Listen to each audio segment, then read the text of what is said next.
Meeting has been posted in accordance with the Texas Open Meetings Act, Texas Government Code, Chapter 551. You may adjourn into closed session in the meeting. If I do so, I will cite the subsection. Join me for the pledge. I pledge allegiance to the flag of the United States of America and to the republic for which it stands, one nation, under God, indivisible, with liberty and justice for all. All right. Everybody but Julie is here.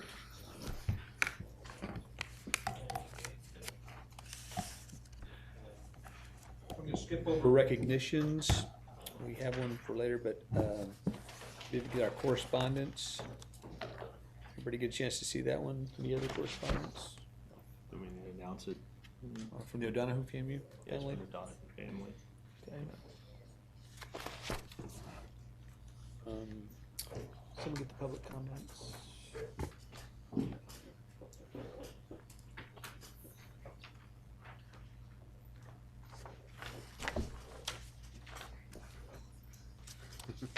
We have one on public comments. Ms. Relaford? It's for the grievance, I think. So.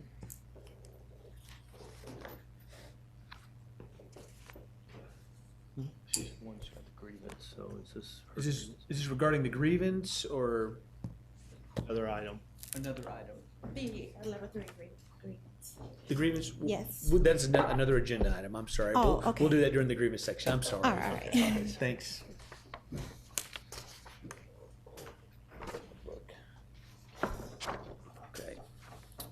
Okay, so consent agenda. Any calls on the consent agenda? All items underneath this heading can be approved with a single motion. Make a motion to approve all items on the consent agenda. Second. Have a motion and a second. All in favor signify by saying aye. Aye. Any opposed? Motion carries.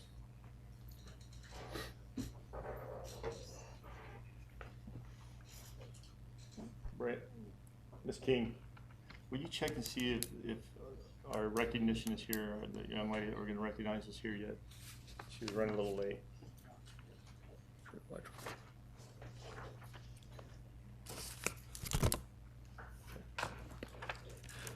We can go to the next item, which is the old business item, the TREA on the roof claim. Everybody see that information sheet? Was there anything that we needed to,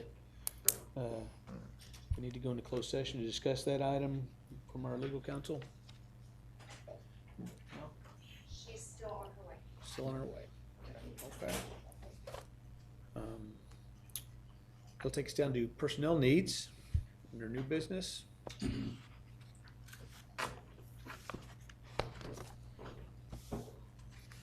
Resignations, everybody get a chance to look that over. Yes. It's not an action item. Hiring.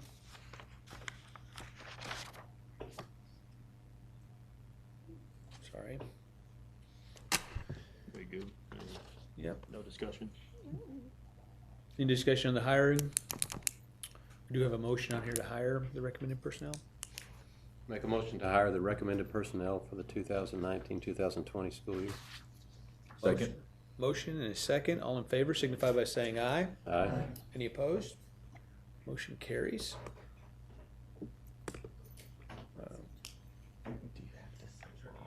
For personnel. No other items for Who was the personnel? second on that? Me. Michael. So you could technically second the motion. I'm going too fast. They talked at the same time, so I wasn't sure who. Next item is item B, review and discuss and consider the proposed drainage study. Everybody get a chance to review that? Yes. That's been kind of an ongoing thing. Remember, we've had that, but we are going to go into any discussion. My one question was, do you feel like we need to send this to our attorneys to review before we agree to it? I thought we had already discussed this and said we weren't gonna. Oh, well, I just want to make sure before we do Okay. it. So. Detail. You feel like there's anything that we need to have them look at or No. go over? And it said the city's gonna pay half, and we're gonna pay half as far as the study, right? It's not just on us, but joint effort. So why are we paying half?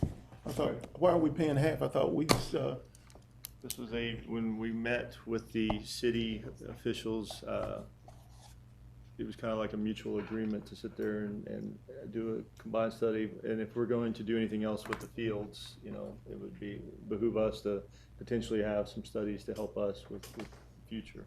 There's also another development that's being proposed off to that other vacant area right there in the front, which could also be impacted, so.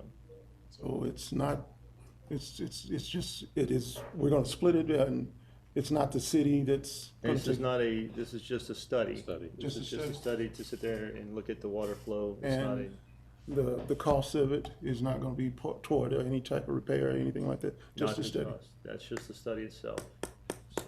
If you look at the map, most of the property under the study is our property. I mean, it covers everything to the boundary line, almost to the door of the junior high and to the road. So, I mean, most of the area that they're gonna be evaluating is our property. So the homeowners are not, Again, they're not, the city can't make them participate. We're trying to determine what the problem is, if there is a problem. I mean, the first question that was asked is, maybe it's working exactly like it's supposed to. Maybe it's the flows are exactly like they're supposed to, but, you know, if we're talking about doing anything on that property going forward, we better know the elevations, the grade. We'd have to do that work if we're gonna make any changes to that field area anyway. So I don't think it's necessarily a bad investment for us. even with the study, the city is not making any repairs, it's just a study No, which to see. I think it's going to determine what that grade and slope is to say, all right, for example, if it's all perfect now, if we make any changes, then we need to know that so we know how to address it. If we don't make any changes, then I don't think there's anything for us to do. So it really depends, you know, when you look at the way the study is designed, only a little part of it touches the residences because they're looking where the water's flowing from. I don't think it hurts us because we're gonna have to be prepared to respond to if there are problems in the future. Say, we had a study done and it either is or is not a problem. It either is or is not an issue. That was gonna be my question, was would this be beneficial for anything else that we wanna do? Could we use the study for future construction just on our own end? Because we're paying for half of it, we would have rights to it for any studies for anything that we're doing, yes. I mean, if we make any changes to that property, we need to make sure that we are doing it in a way that doesn't affect the flow. And we'd have to have a study like this if we're gonna make any changes out there. If we're gonna grade the fields, if we're gonna make that baseball field playable again, I mean, we're gonna have to be able to defend that we didn't create a problem, because you know there'll be a complaint about it if there's any water. So it's not a bad investment. Well, and the issue here is, has been put has been framed to play us against the city. And so we sat down and met with, Chad and I sat down and met with the city officials, and, you know, we thought this was a pretty good show of good faith, that we want to join with them. Let's just get the answers, you know, let's find out what the answer is, because this is an engineering question, not a, you know, my yard is wet question. Right. You know, it's you know, the engineer will tell us what the flow should be, and the original engineer died, I think, so we couldn't go back to him and question the study from 80. The one thing that, you know, 2008. that comes to my mind is why I think we might possibly want to send to our attorneys to see if there's any ramifications. If we do a study, are we obligated in any way? Right, that's what I was gonna ask, does it obligate us? That was the only thing that, you know, are we, you know, because we've done a study, are we obligated in any way to sit there and find a remedy? And that would be The study my is only- answering a question. I mean, if it's there on the ground, for whatever reason, you know, if it continues to have a water problem and people continue to complain about it, are we just gonna sit there and say, we're not gonna answer the question? I think we should answer the question. We're not changing the grade, we've not done anything to that land, it's sat that way since before those homes came in. So, I mean, the issue will be Opinion, is though. whether something that they did might have affected it, but it isn't, I mean, we didn't change anything on that property that I know of from 2008 forward. So in your opinion, there's no further obligation, this doesn't obligate us anymore? Again, it would make a difference if we had gone out there and graded a bunch of stuff and didn't know what we did, and then we found out about it. But if we said, Okay. this is the condition that existed, to me, the argument is, what's different over there now than before? Because nothing has changed on that. And one thing that also is you know, we tried to help by digging a trench to try to alleviate it. And in order to regain those fields, we're gonna have to fill that trench back in. And now, what does that do? What impact does that have on us? That's the other question I think our attorneys might have to answer. Wait, to John's point, have we confirmed, like, I'm assuming the track and all that was all built when that was there? It was. So The we know- subdivision we came know in for sure. after the school, after this I building. think it was approved in 2004 and built in 2008. Okay. And to 9 to 10. So, and then there's just, there's, basically, again, the reason for the cooperate, we were being played against each other a little bit, and there was no adversarial relationship in this area. We thought that, okay, let's get together and publicly just, announce, do the study so that we can show exactly what the situation is. So if the study shows that we haven't done anything, or it's still not gonna be fixed? Well, we've made no changes, no material changes to the property since 2004, so I don't know what it would show to us, other than there may be some erosion, Well- but that's natural. What I understood it, the engineering plan that those homeowners have provides for the water to flow between their homes. That's the plan. If it was designed for X amount of rain and we had, twice that, the design was for it to do exactly what it's doing. There's nothing wrong with that. It's just what was designed. Now, could they have designed it to cover the flood? Yeah, they didn't. They designed it to cover what they believed to be the reasonably normal, occasional high flows. It wasn't designed to divert the water. It was designed to go right through those properties, right past some of them, into the streets. That's the way that subdivision was designed. But we had a really wet spring. Yeah. So it's flooding coming from their end, not coming from our end. Well, the school property sits at this level. There is a natural drain, because that whole area drains to the creek. And so there's a natural slope. When they cut that subdivision in, they leveled off the lots, obviously. Well, where's the water that was already coming off our property gonna go? It's gonna follow the normal course. We don't have to change anything if, the right of first use, if you use your property and have it developed, whatever happens by developers after you downstream, they're responsible to take care of the water flow. We have to contain the water that comes off our property in a form or fashion that's not different than it was before development. I just have some concerns that we're doing all this and we're still really not looking at fixing the problem, so the homeowners are still gonna be unsatisfied with it. We would have an answer to the question is, one, is it designed that way on purpose? And if there is a problem, then as good neighbors, shouldn't we look at saying, is there something that we can do to alleviate their problem? I mean, I think that's a good thing for the district to do, if it's a problem. But I don't know if it's a problem yet. The only way we're gonna know is have somebody evaluate it and say, this is the flow, this is the sheet flow, this is what the levels are, and we'll know. And is this a company that would fix the problem or would help fix it? They're just doing a survey to see if there's a Doing a problem. study. They're surveying, what it's gonna include is studies of the development of the junior high and of that neighborhood, and it's gonna look at topographical studies, and it's also gonna involve surveys. So that's the scope of the work that's what I asked when I met with the engineers, was what was the scope of the work? And that's pretty much the scope of it. And you got the maps on here that show the area that they're focusing and targeting on, is that rectangular area along the side of the ball field. Right. And reasonable price? In talking to the engineers and talking to the city officials, they have a lot more land studies going on that are a lot more expensive than this. So Okay. it's substantially larger, but it's. Like I said, I just want to be good stewards with the money. If it's necessary and it's something that's going to help us in the future, Absolutely. yeah. Absolutely. But I just wanted to state that, if it's not something that's going to fix the problem, it seems like an expensive look if we already have a map showing some of the topographics of it. And instead of sending it directly to the attorneys, I would rather find out if you feel the need to go to the attorneys before that's an additional cost, Okay. added to it, but it won't be a substantial cost. Feelings on that?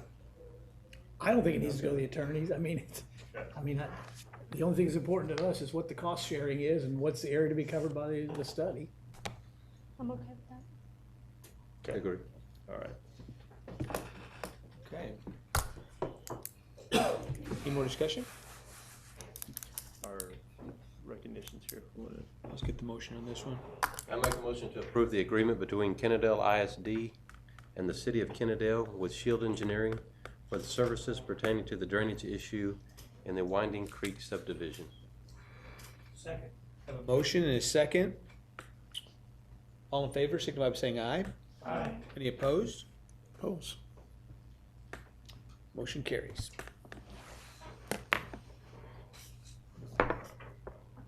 Okay, let's go back up to our recognition. Who's gonna handle that one? Mr. Cagle. Mr. Cagle. First of all, I want to start by telling the board thank you. This year, we took a step forward. We started these talks, I know, a couple years ago, and then we really, when Mr. G came in, we really got serious and talked about opening up an alternative by choice type center. And we called that center here in Kennedale the Wildcat Success Center. And what we wanted were options to give some of our students who just needed different options to get to the point of graduation.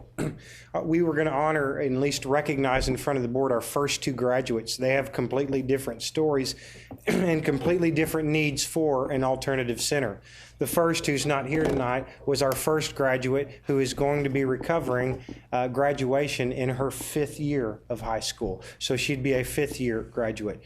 But the graduate that is here tonight she is not, the other is not here. The one we are going to recognize tonight, though, I've known for quite some time. Her story is different, and I'm not going to go into her story, but for reasons that she needed and her post-secondary goals, she needed to graduate early. This is a story of success in our Wildcat Success Center and this center, where we had a student that graduated just over 3 years in a few weeks. So she is graduating within a few years. But because of this Success Center, it is ensured that she is indeed a graduate of Kennedale High School. I've known this young lady for a long time. She's about as smart as it gets. She's about as good of a kid as it gets. I can't wait in May. She promised she would come back to our graduation at UTA. But Georgia Gaston, will you come down and get this recognition certificate for being the first 4-year graduate of Kennedale Wildcat Success Center.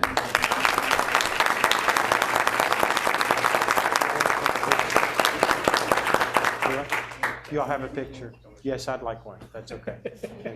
I think the board would like to shake her hand if you want to come by. How about we get one with the board, and that'll work. Congratulations. There you go. Georgia, we don't have to do a picture if you don't want to, but you are one awesome kiddo. We appreciate it. You want to do one? Yeah. Okay. All right. I'd like one. Board, would y'all like to stand with Georgia? Mr. G, can you see this? Everybody, y'all want to move around the front? We're good? We need to move out in No, front. we're good. I don't mind. I'm tall, so I'd say. We're good. No, you're good. We'll find a hole. Okay, 1. Got it. Congratulations. Good job. And parents, thank you. What was her last name? Georgia? We graduated in 3 years. Hustling, isn't it? Hustling, isn't it? Big picture I now. would like to say that program is something that I believe in very strongly, and we've Thank y'all for coming. already seen the rewards. Thank y'all. The rewards of what we're being able to do with it. So, I know that we had to move the portables to get that program in place, but I think it's very valuable. So, Cool. Okay, next item is item C, is the performing arts repairs. have Ms. Mode come down and she can kind of touch on some of those things. I should all have a handout there too. Okay. Yep. You want to come down? They didn't have the second part. I just had the first one. Second one's Better, not better. the deny one. Questions? You want a timeline? Where do we want to start? I mean, I read through the packet. I mean, what do we need to do? Basically, what has happened there is we've gone through several years without maintenance on the rigging. this whole thing started out with the drape dragging. So we called out to get just an estimate to fix the drape. And then it turned into, when was your last inspection? And I was like, well, we don't have one that I'm aware of. So we got the inspection, and that's when this thing just kind of took a whole nother way of its own. So that's the main thing, is we realized we missed that component that we should have been doing all along that hadn't been done. Well, when it was inspected, when they did come out and inspect it, then that's when they found that the rigging, all the Right, stuff. right. That's what I'm saying, when it took off and kind of went to the left, just fixing this small repair, we thought it was just the motor on the grand drape that we were looking at, and then it turned out to be a whole lot more than that. It has been a real challenge to get people to come out and look at this, because this is a specialty thing. This isn't just, you can call a plumber to come out and fix something. This is rigging, so it takes a little bit more than that. Learned a lot about rigging. Don't know a whole lot about rigging, but I've learned a whole lot in the last 2 months or so. But at this point of the game, the recommendation, it's a lot of money. We can still move with it. Our problem right now is the kids cannot use that rigging right now. It is safe for the kids to be on the stage, but we can't be doing this because we can't trust some of the cabling that's there. So right now, we don't have anything major going on there, so it's not affecting our programs, but it will. After Thanksgiving, we have a lot of holiday programs. The elementaries have their choir stuff there, their little plays and stuff. And then we move into the spring and we get into UIL and rentals and all kinds of stuff going on. So at this point, we're at 12 years at this with the Performing Arts Center. With no major repairs, we've not put any money into the building. I feel like it's probably in the district's best interest to continue to pursue. We have a little more time. The problem with the timing is we needed to present it at this board meeting without having everything exactly what we wanted done in it, because we need to start repairs before the next board meeting. So there wasn't enough time to continue to get quotes. As you can see, National Stage was who we originally bought all the rigging from back in 2006. They did not install it. Originally, when the inspection revealed that we had issues, we called them thinking it was going to be a warranty issue. You put it up, come fix it. But we bought the stuff from them, and I don't have any way of retrieving that information because it was 2006. Those purchase orders are long gone, and unfortunately, we don't have that documentation. Our contractor at that time is the one who hung that and probably didn't have the expertise to do that, and that's kind of what we're in the boat we're in right now. I went and pulled cost for, in our school dude system, we've been keeping records of our rentals in that system in the last 3 years, and we have brought in over $300,000 just in outside rentals. That's not anything that the district has brought money into. It's just renting it to dance competitions and recitals and stuff like that. Now, half of that cost was not that services, which again helped our people because they got to work those events and they made extra money. So over half of that cost was applied to paying our staff for working those events. But we haven't put a lot of money back into the PAC. Rough estimates, what we've got now is the old standard bulbs, the lighting. We're getting a lot of complaints when groups come. If you've been to a performance in there, the stage is kind of dark. We've got 6 rows of lighting. We should have approximately a light a foot is the standard from what my research has shown there. We've only got 48 lights in there. And 8 of those we pulled out of our auditorium and brought them over. So we're trying to mitigate a situation that was created that we didn't know what happened there. I mean, so I don't know why those decisions were made, but they were. Number one is safety. Yes. That's the first concern. And we have to fix the rigging. There's just no getting around. Second concern is that there are, the wear and tear on the equipment that it's been 12 years and there hasn't been any maintenance, routine maintenance done on it to upgrade, I guess, equipment. Yeah. So we're kind of at that point where the life expectancy is out on a lot of this stuff. So. Yeah, and a lot of our equipment is outdated. It's a strand system. They no longer make that system, and there's only two places in the U.S. that can even service them, and that is buying refurbed parts. So we're at a critical point that everything is going to start to fail on it, and the LED is the way to go with the technology, and we don't have an LED bulb one in there. So, and you can't mix and match, because that was my question. I was like, well, can't we just put some LEDs in, and so it won't work. And so you have to either go all this way or go all that way. So just for basic repairs, if we don't want to do anything other than take it back to where it was, which means we're dealing with an outdated system, we're still looking at it right at $122,000. So at this point, I would recommend that we go ahead. I know it's a lot of money, but go ahead and invest in that for our community and especially for our students, because our UIL, our band, our choirs, our elementary kids, they all deserve to have that awesome experience when they're on stage, be lit up and be seen. Eileen, I'm okay with all this. I mean, it gets used by the community, by the junior high, high school, vendors. Like Elementaries. I'm any money, and we haven't done it in 12 years, so it's definitely due. My one question on the motion, we say 200,000, but when I'm looking here, it looks like it's a lot more than that. Are these on this documentation here from AV Pro? AV Pro is that the original person that they came out, that they were our original people that we called in. I found these people by using our co-ops, by board through TASB, finding those.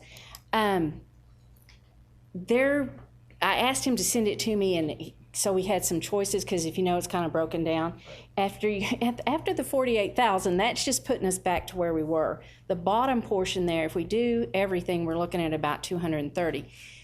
We, at the time when we were talking, not knowing exactly what we were going to have, because I was waiting on National Stage, which pulled the plug on me on Wednesday and said, we're out. We can't do this. We don't have the techs. We're not going to be able to help you. Barbizon Lighting was another one I talked to, and they were going to come out, and then they called and canceled too. So it's really hard to get people in this specialized field to come out. There's a lot of places in Houston. So is the too. price there, the 241, is that the comprehensive price, or is that just for That's that for one? everything. Okay. If we revamp, go LED, new technology, digital, the whole bit. The rigging, the motor, The rigging, the motor, the lighting. all new stuff. Yes, we won't have to do colored gels anymore. They have to get up and literally, if they're going to try and change the lighting, and slide a red piece of paper in front of that light to turn it red. With this system, they'll be able to do it automatically. My one request, being a former physics teacher, is do not throw away the gels, because those are awesome. We'll have to talk to Ms. Crawford where those are. We do lots of fun stuff with that, so. Yeah, don't well, I throw- know don't there's throw gels that because away. we bought a lot of them Yeah. over the years. Yeah, well, I'm okay with it. Does this include the auditorium and the, No, unfortunately, it does not. we could look at that at a later date also? Yes, it will be in the 5-year plan, future improvements, because we're going to need to do some things there Like I too. said, there's a few reasons why this one is on this one. Safety is number one, and it's unusable right now in the condition it's in, the way we need to use it, and the timing of trying to get, when we have it scheduled out. And, you know, timing is of the essence right now, and that's why it's on this agenda right now. But as far as some of our other things, those will be, I'm gonna talk about that later in this meeting. So. Yeah, last time you guys had something, Yeah. I went to pick up my wife, she was working there, and Yes, Jason Whidden come walking out. his daughter was dancing, wasn't His she? daughter was dancing. So Yeah, we it's- do a it's- lot of dance competitions, we really It is do. something that I think the community, and it's being used. I've got relatives as far as Tyler that come here for dance competitions. So yeah, They come from all over. One thing with the rentals that we have off of it, we will recoup some of the costs of the repairs off of the rentals that we utilize it for. We're paying some consultants for electrical savings. Will this will be our own savings. Will this be carved out, or just included in, do they get credit for this as well? That's on the other Ideal. They did not do lighting. With Ideal, it is strictly HVAC. Okay, so it doesn't, whatever It they're will, but it'll measuring, make. it won't be in the measurements for that. But the flip side of that, in looking at that, that's one of the things that will help us in there, because with the old standard lights, you're putting off a lot of heat, and we start putting in LEDs, then we're not gonna have that heat on the stage. So it will impact it. I don't know what the measurement is, though. Put LEDs in. Well, that's what I'm thinking, you save, and then our bill's down, and what would it have been in this Well, time? plus the maintenance, to say, You don't get having to change out lights all the time, that Yes. blow out because of the heat and they wear out faster. The LED lights last a lot longer. Yes. Yes. I just don't wanna pay twice for that. As far as being able to change the lights and stuff, are you gonna have to invest into a new light board or anything like that? That part of that is in here. That's what the console is. When Okay. you see that console word, and that's what the light board is.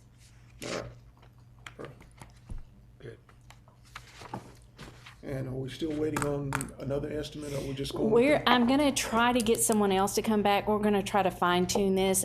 Working with Chad, we'll come up with the thing. We just mainly needed to make sure that we had the approval exceed to be authority. able to spend the money to do the Yeah, repairs. I think that's probably good. What's the Well, amount? let's we're- give a 250 not to exceed number. So then I Jimmy? go back and go back through.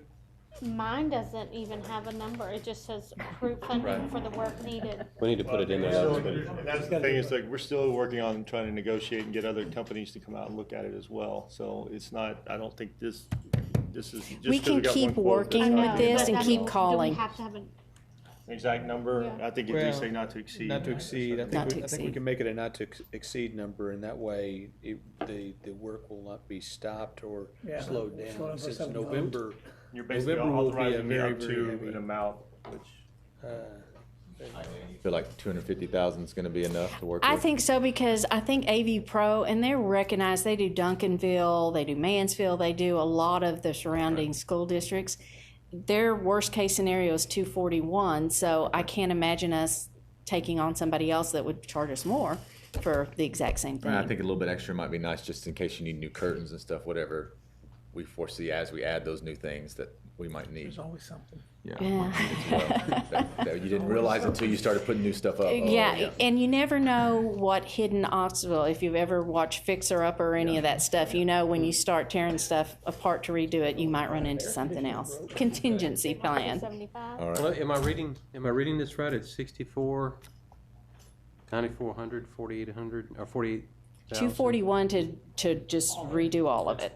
241's all. everything? Because it just Everything. says, it says lighting system upgrades, not, Well, that's upgrading. They're not, when they redo the rigging, I don't know all the terminology, but there's battens and there's fly rods and there's all kinds of stuff. But basically there's a big metal pole that all those lights are hung on.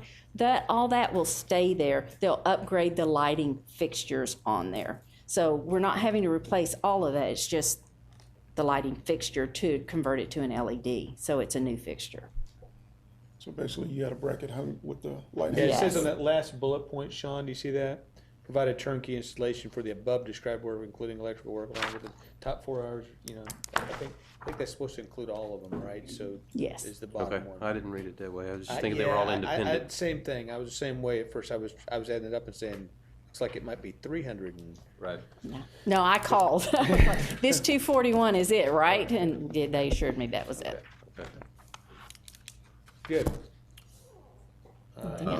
I'll make a motion to approve funding for the work needed for the KISD Performing Arts Center, not to exceed 250,000. Okay. The motion is second. All in favor, signify by saying aye. Aye. Any opposed? Motion carries. Okay. Yeah, they deserve it. Okay. Next item is our grievance. We're gonna push that down to the end. Let's go ahead and do our superintendent's report, so that not everybody here for the rest. Campus reports, Campuses, y'all just wanna all come down and then you can give your reports one at a time at work?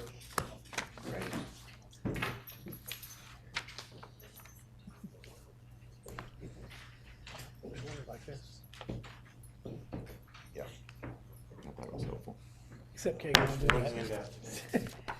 He won't do it. Gee, how many crickets?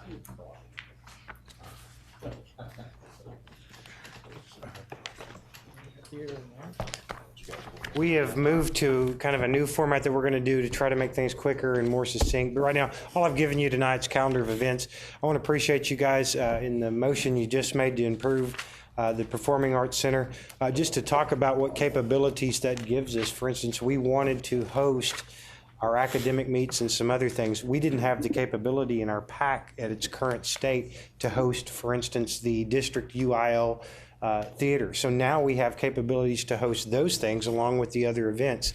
This is pretty significant for a school that I think has probably the top fine arts program in Class 4A when you consider the True Arts, the choir program, the band, and our new graphics arts programs that are being done. And so it's really nice to have that. I appreciate the board's efforts on that. We've had a lot of things. I need to tell you, we had a parent that stepped up. We've been wanting to add robotics. And we've added a lot of things. I know some of you were touring the school or I've taken in to see the school. We've started our culinary program off, and you've seen that. That's made some different news in some social media.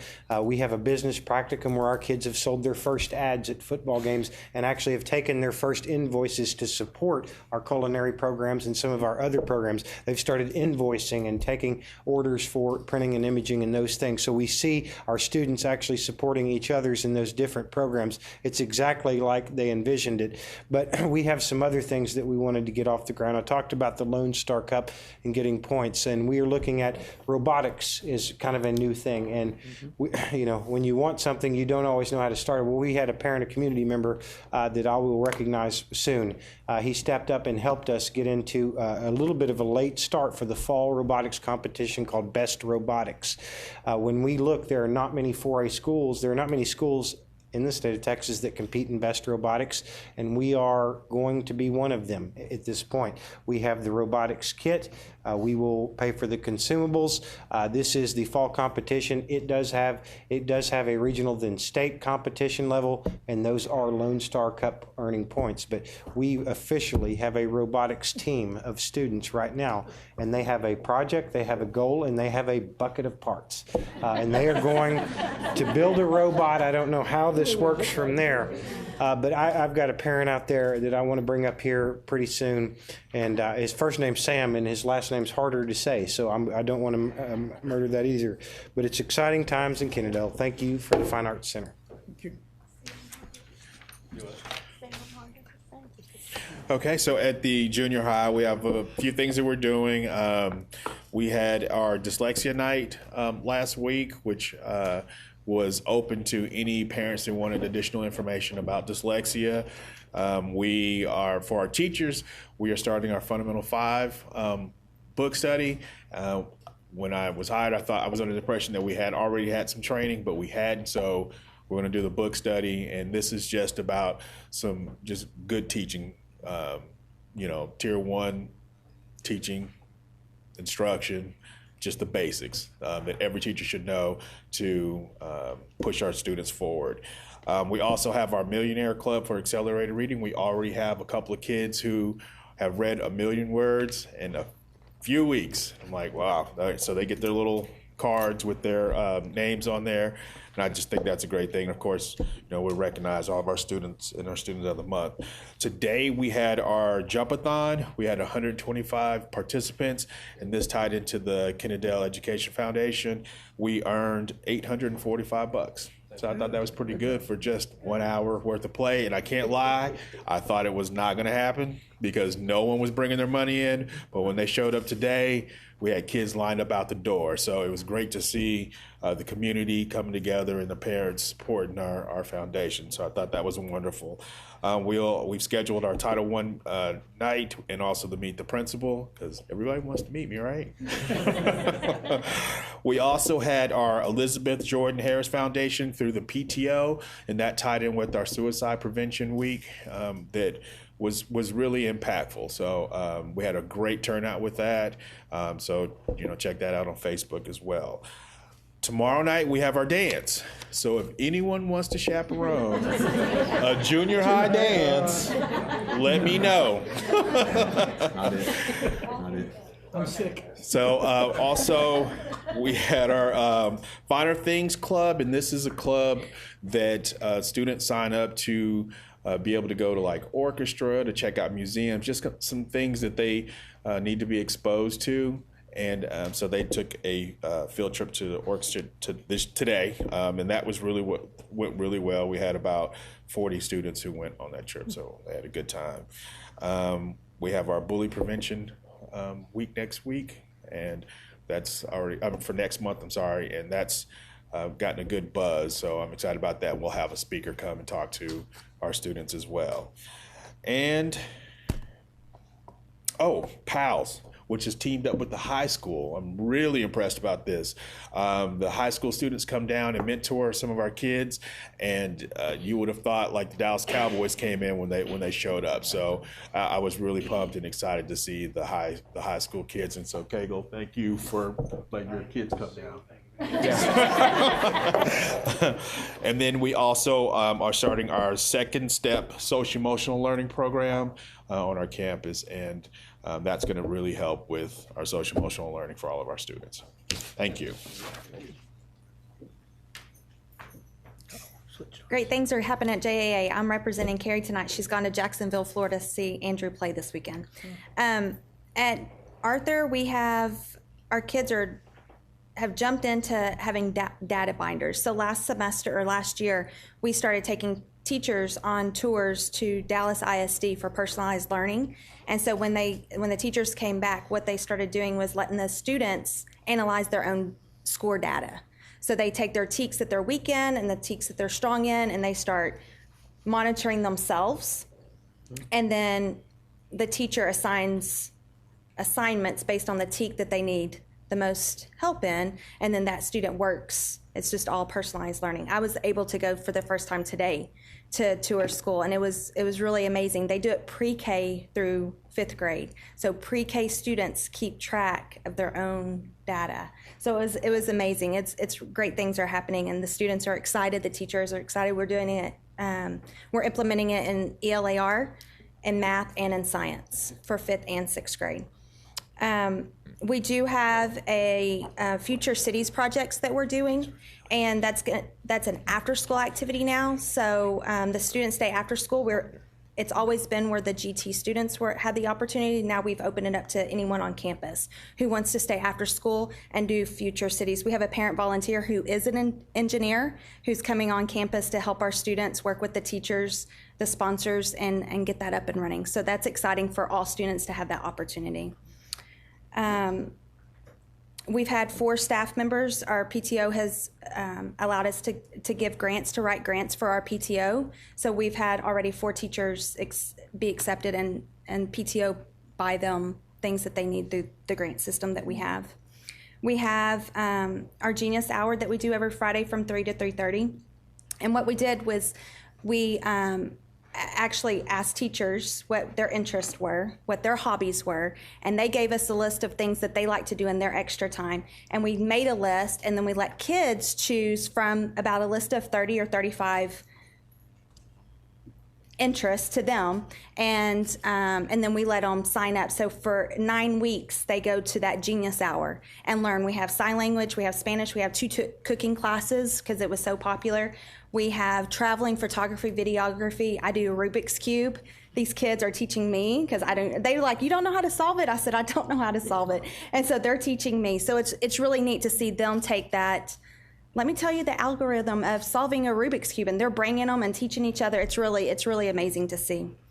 And then we've jump-started into our PBIS, our pause guidelines. We had 5 teachers take that lead, went to Region 11 for 2 or 3 day training this summer, and they've come back and implementing the pause system with PBIS, positive behavior system, and we give pause bucks, and then the kids earn money. And we're just using it in our common areas right now, recess, cafeteria, hallways, and restrooms. And then hopefully once we're all on board with that, then we can implement it in the classroom. Cool. You told me to solve the Rubik's Cube, you just peel the stickers off, right? It works. Hi, great things are happening at JFD. They happen daily. I'm here for Carrie Pride. Our students are beginning their beginning of the year math and reading screeners. Curriculum assessments are beginning October 4th, and we've started a chess club, and we have a parent that comes, and the kids love it. We're doing intervention and genius hour, and the kids are having a great time. We did curriculum night for our parents on September 4th and 5th, and it was a good turnout. Grandparents Week was September 9th through 13th, and you should have been there. It was wild. We had a first responders parade on September 11th, and this has become a tradition with us, and we really like it, and we hope the community likes it. Our jump-a-thon was on September 16th. You should have seen the kindergartners jump. They were amazing. We have PTO meetings almost monthly, and we always have our kids perform. On September 16th, our fourth graders performed, and October 21st, our third graders will be performing. On October 1st, we're going to have our AR pancake, and a lot of you are going to read for us, and we're really excited. And remember that you're going to eat pancakes at night, too. We had Suicide Awareness Week, Your Life Matters, from September 9th through the 14th. Our first house huddle was on September 14th, and it was really a lot of fun. Our staff harvesting professional development will be October 11th. I'm sorry, I'm nervous. Staff strength finding will be October 14th, and Red Ribbon Week will be October 28th through November 1st. We'd like to do a shout out for a parent. During the first week of school, it is so hot, and we do outside duty, and we're putting the kids in the car.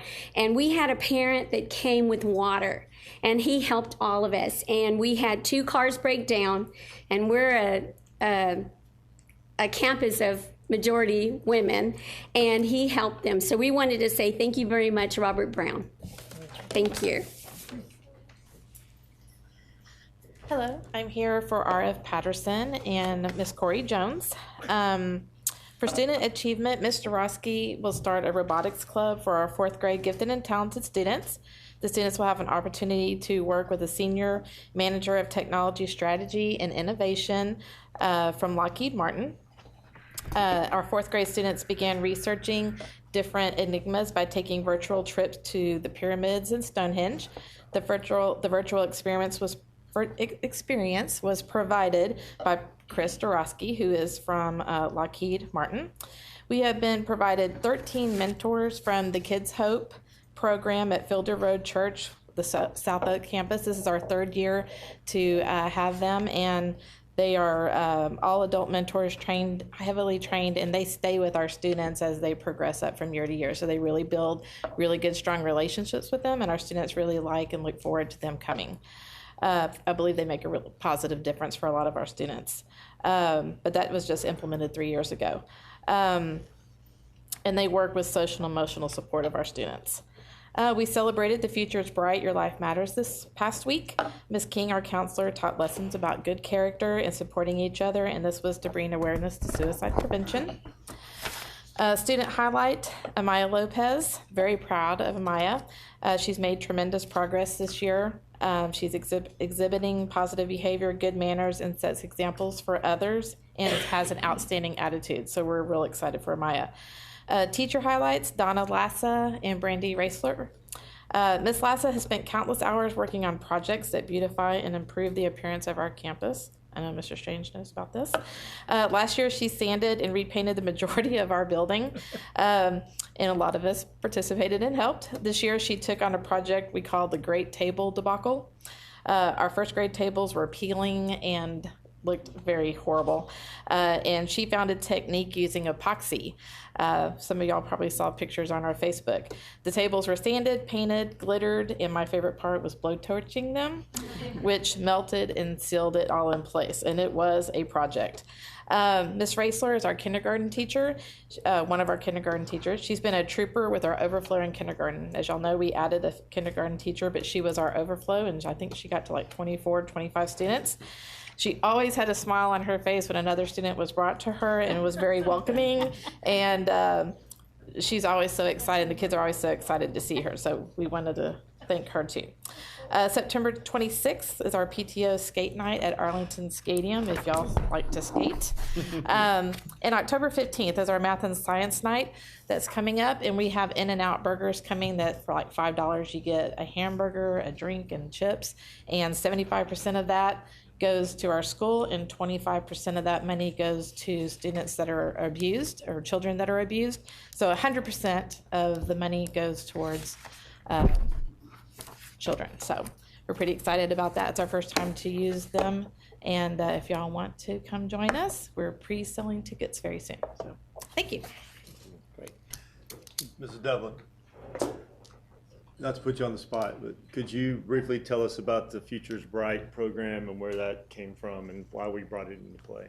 Yes, a student in Fourth ISD actually originated this. Fourth ISD had 4 suicides last year, and so a student group got together to do something about that and bring acknowledgement and awareness into suicide and have kids talk about it.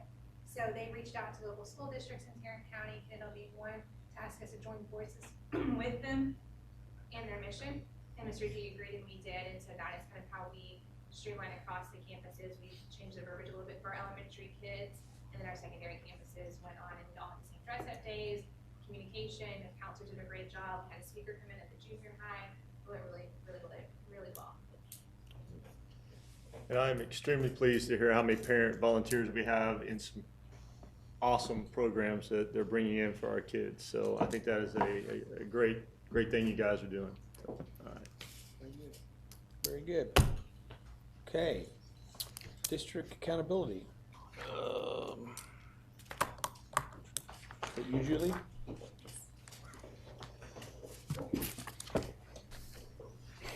Hello. I gave all of you an accountability packet. It's included in the board book as well, but I thought it might be nice to have some paper.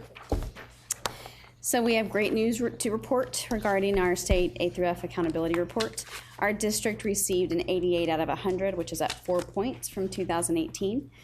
We have 12 total distinctions. Kennedale High School receiving 6 out of 7 possible distinctions, and Delaney receiving 4 out of 5 possible distinctions. So we want to commend our principals, teachers, students, families, other faculty and staff. They worked hard last year. Their effort is evident. So if you look in your packet, the first page you'll see is just an overview of the state accountability system. So it talks about their 3 different domains, their student achievement, school progress, closing the gaps. 70% of the overall score is based on the highest of either student achievement or school progress, the first 2 domains. The lower of the 2 scores is not factored into the overall rating, and the other 30% is calculated using the closing the gaps domains. So that's that page there. If you turn the page, you can see Kennedale ISD. So overall, we received a B. With that, you can look, we have student achievement, which we received 87, school progress, we received 89 because that was the higher of the 2 scores, and then in closing the gaps, we received an 86. At the bottom of the district report, you'll note that the district received an A on the Financial Integrity Rating System of Texas, the first, so that's on the next page there, you see the financial summary for 17-18. So we received an A there. And then on the following pages, you can see the different campus reports as well. So I have the high school, the junior high, Earther, and then I have the 2 elementary schools. So it includes an overall campus rating as well as the numerical score. You can also see, if you look in the upper right-hand side, you can see the change over time. So you can see last year's score versus this year's score. So you can see, for example, in the high school, they went from an 81 to an 89 in a single year.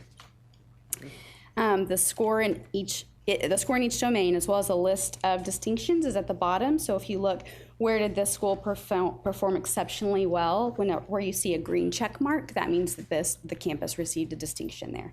So that's in comparison to other campuses with comparable demographic data.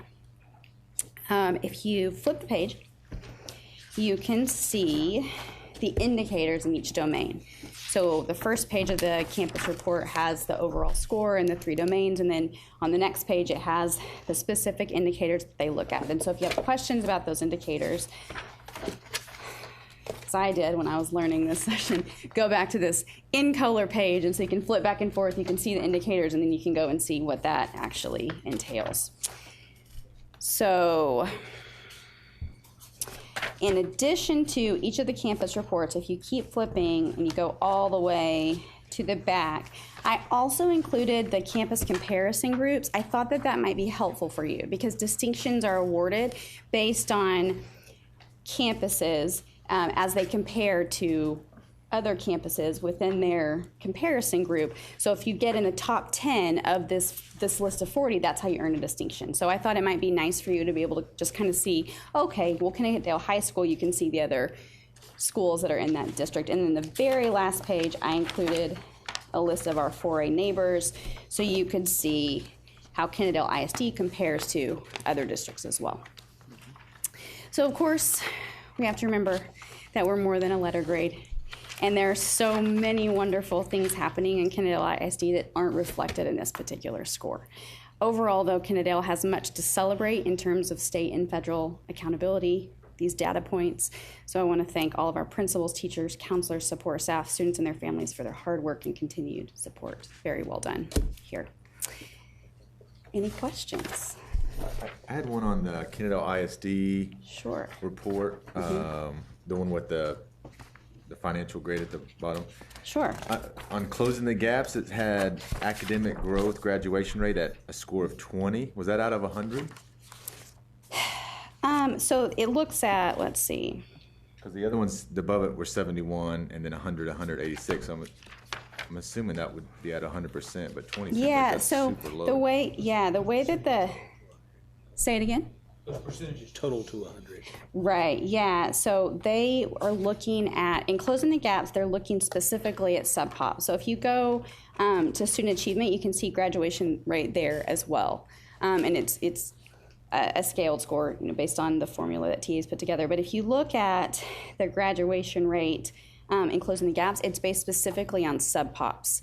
So they're looking at the graduation rate of specific sub-pops. And what's interesting about that is that you have to show at least 1/10 of a percentage point growth from last year to get the points there, to get the credit. So let's say we had, for a specific sub-pop, we had 98.7% if in 2018, if in 2019 we had 98.6%, which is really great, we wouldn't get the point there, right? So that's the big difference there. That makes sense. Mm-hmm.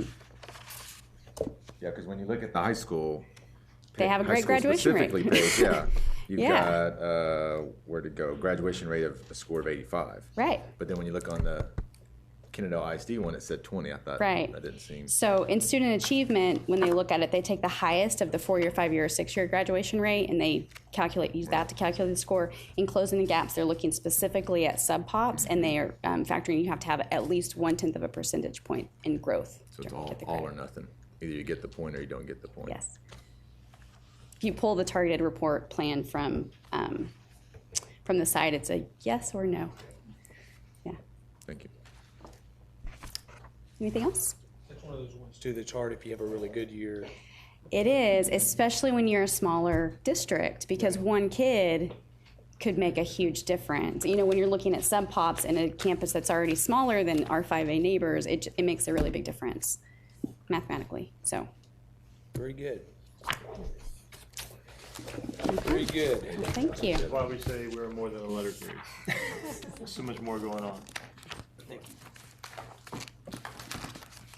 Also, you had the sheet, instead of the principals, we started giving you a sheet that has enrollment numbers.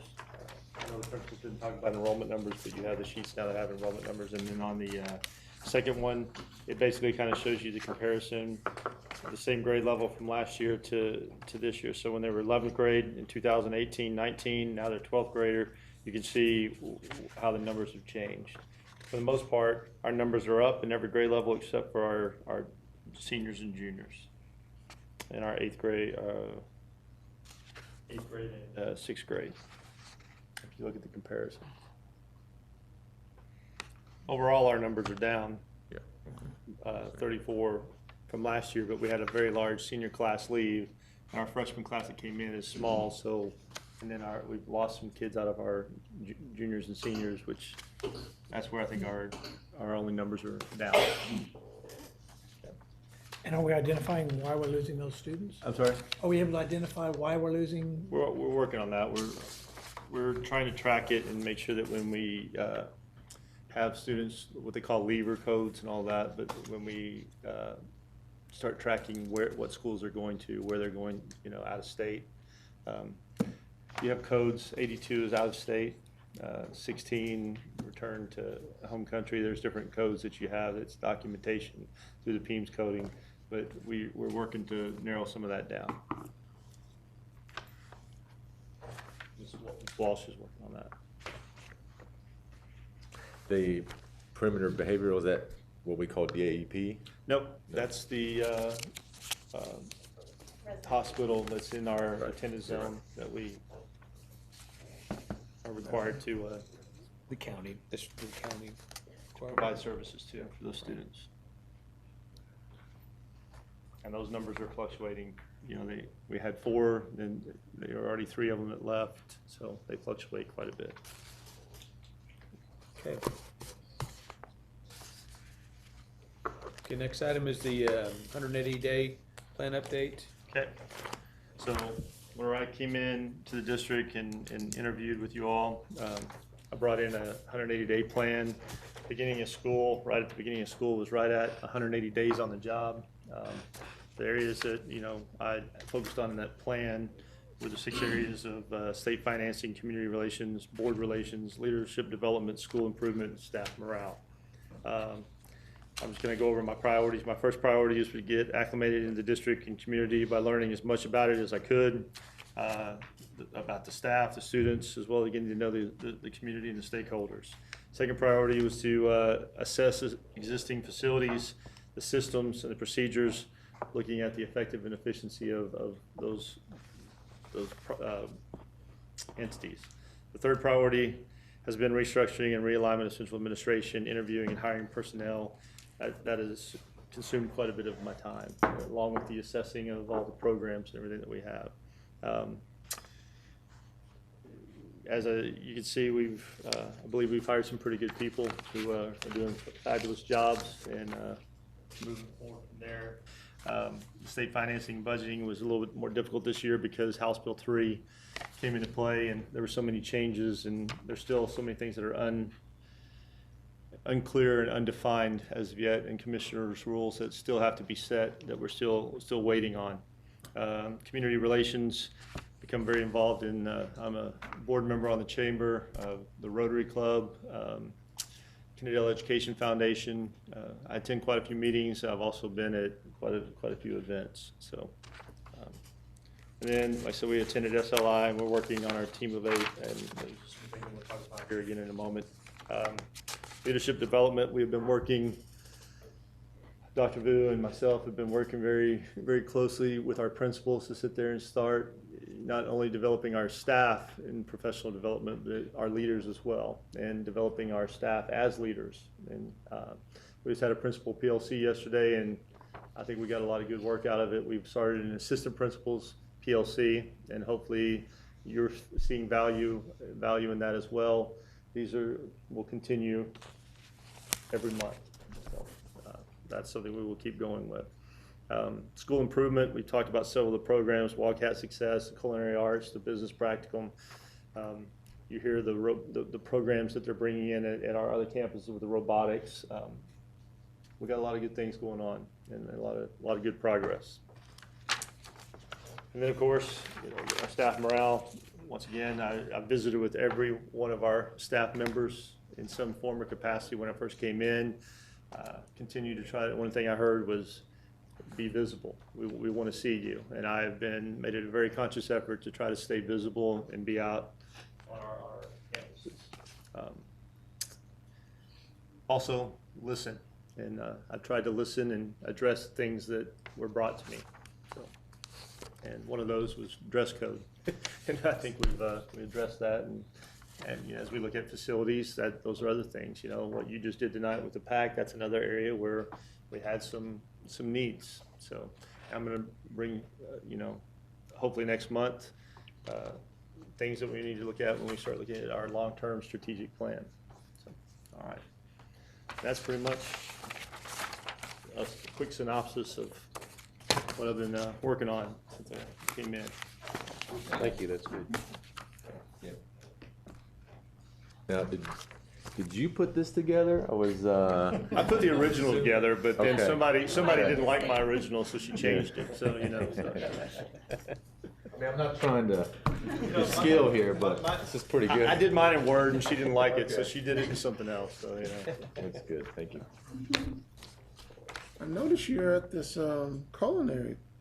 I noticed you're at the culinary facility got a food. lot. If they're feeding me, I'm I going don't to be. see any invitation though from the rest of the board to come with you. We're working on it. That's one of the things with the culinary, we're looking at starting to host at least one Rotary Club meeting a month where they plan out the meals and then the Rotary members pay for their meals and they recoup the cost. Starting, we got a lot of ambitious ideas for the culinary, but we don't want to overwhelm them right now. So we're kind of trying to, Mr. Cagle's got a lot of plans and ideas for it as well. So it's an area where we got a lot of potential. And I will tell you, we got a really good. I would like to talk with them about maybe hosting a dinner for board members and select staff for y'all's early meeting at your next board meeting. Probably Board Appreciation Month. That'd probably be a good one. That's a good idea. No. No.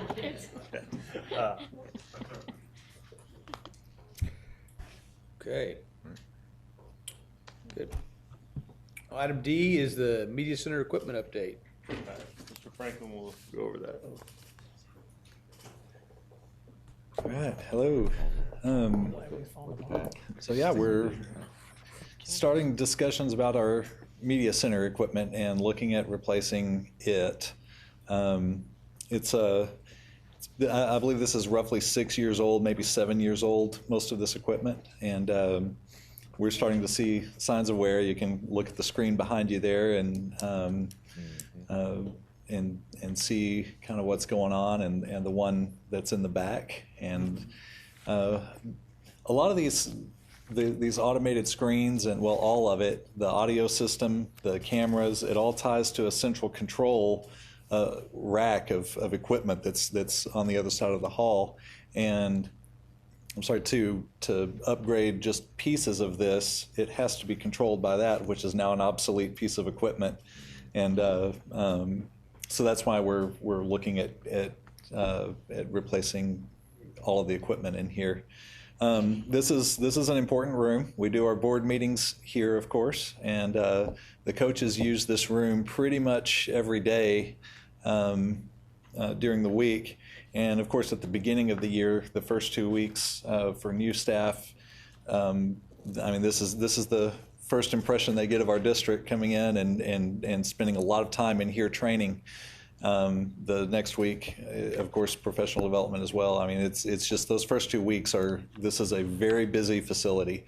There's ongoing training throughout the year as well, so there's a need. And so we're beginning these talks. We're exploring ideas. We're gathering requirements, and that's kind of why I'm talking to you as well, because I'd love to get input for what you think. One of the ideas that we're talking about is replacing these 3 screens, particularly the 2 in the front, with one large screen in the center, and have it be static, so there's no mechanical pieces to go up into the ceiling and come back down and be controlled by a controller that becomes obsolete. So hopefully we would get a little bit more life out of it, and maybe it would be a little bit more practical as well.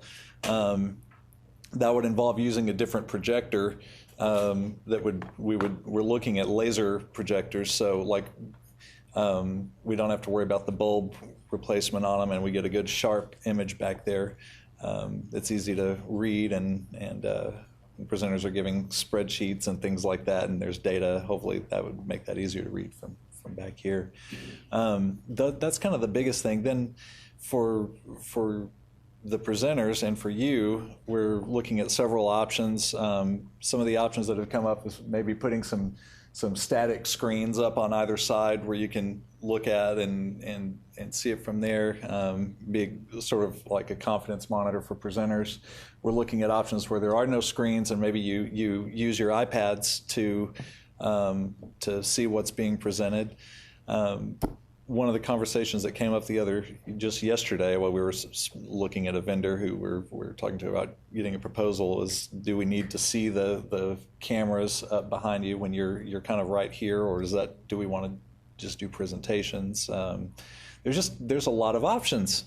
So in terms of finance on it, we've had one proposal come in and it's about $52,000 for some of the equipment that we've looked at.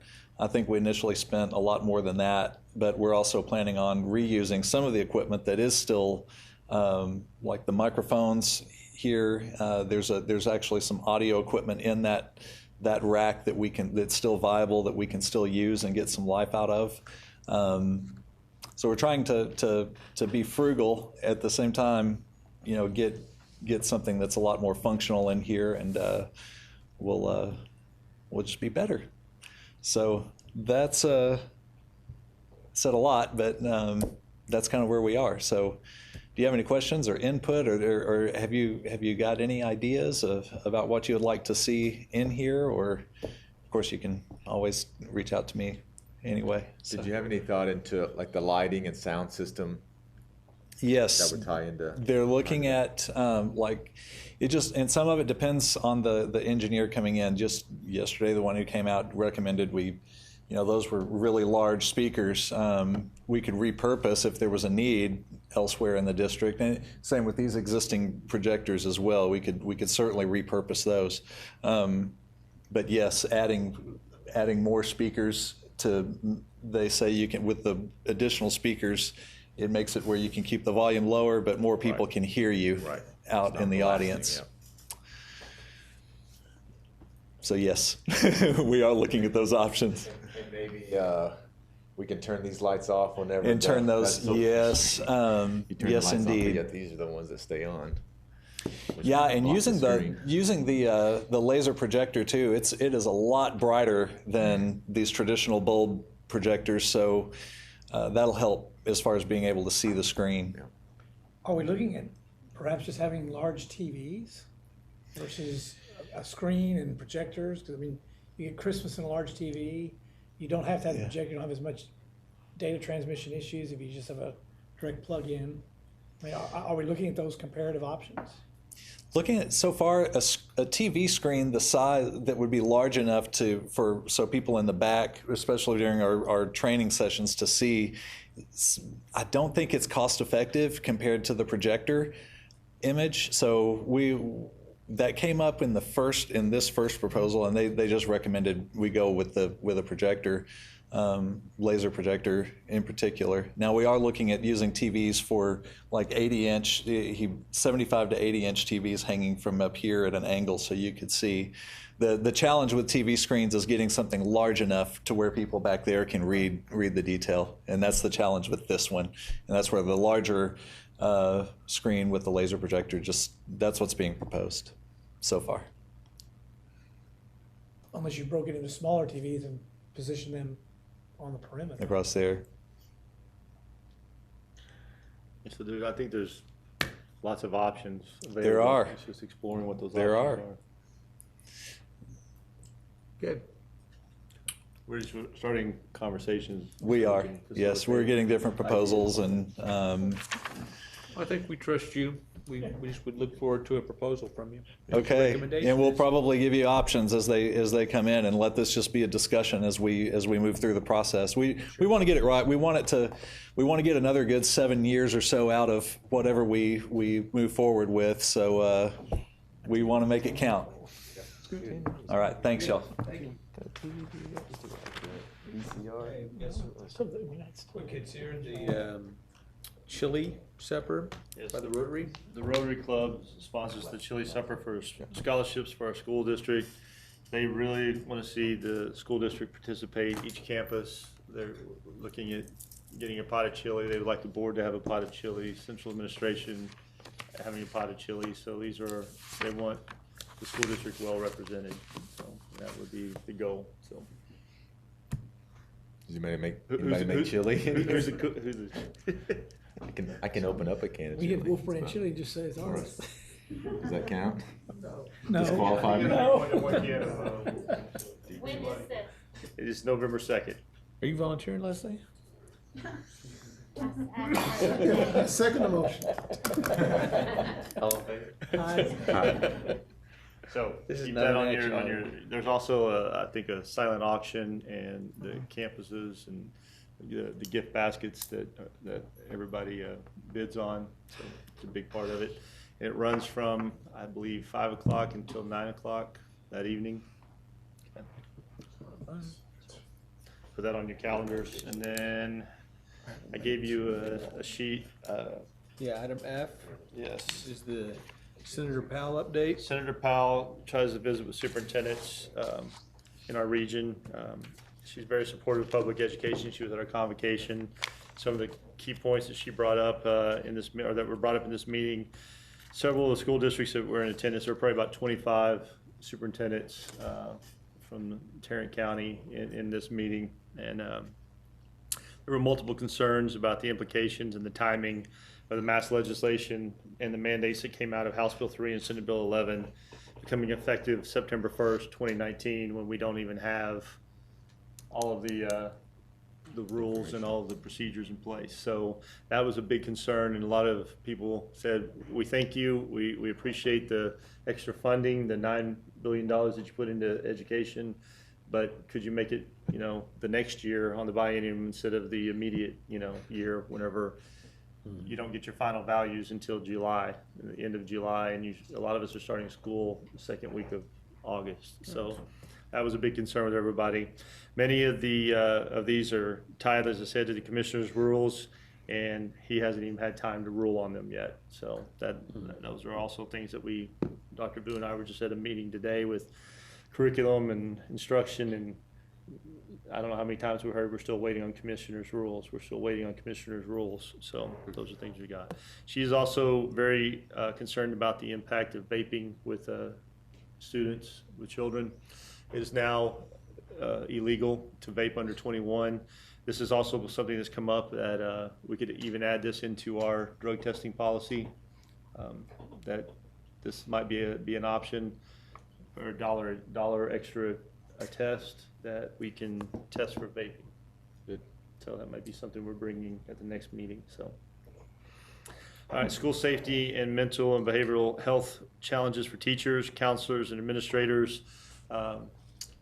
As we talk about social emotional learning and the need for more counseling services, the reality is we know that we need those services, but the problem is where's the funding for those services? And that's there was a call by many people that were there that the state needs to find additional funding to help support these because the needs are growing exponentially. So, and it's all districts. And then of course A through F accountability, just the controversy that surrounds that. And then STAR is they're trying to move it to a completely online testing format. That is also controversial, so that kind of creates some angst for superintendents. And then charter schools, there's a big talk about the lack of financial transparency that's required of the charter schools, especially with their boards and how the boards are owners of or have connections to companies that have contracts, and just the fact that they don't have to have the financial transparency that public schools do, but yet they qualify for a lot of funding. So holding them more accountable. And then Senator Powell encouraged us to put pressure on TEA to be accountable for a lot of these things that are coming into play. And then on the 13th, we went over to Dr. Vu, Tracy, and Brian and I went over to HEB, visited with their superintendent and his assistant, and we're looking at the things that we saw at SLI with their board calendar. We're seeking out information there. We believe that we will be able to develop an interactive model for you to use hopefully starting next month, but it's going to continue to be a work in progress, so bear with us on that. And then We also sought out information on the dashboard system. Found out that their dashboard, it was about a 4 or 5 year process to get the dashboard to where it is today. And that will be very much a continuous working effort there. It's tied to their district goals and their strategic plan, which they measure quarterly. It's a good system, but it took them a while to get it finalized and put in place. Dr. Boo was like, how long? Because that was a concern. I don't think that's something we can do overnight. The other component of it is that this will take more time to develop as we develop our strategic plan for our district. HEB reviews their strategic plan yearly and revises it every 5 years to align with their goals. And this is developed internally by their executive leadership team. So those are the things that we found out in that meeting. So. Good. All right. All right. That's the end of our new business. We'll go back up here to our items D and E, which is the grievance. And we'll adjourn into closed session for our grievance. Y'all will have to stay if you don't want to. Are we going to Barrett's or?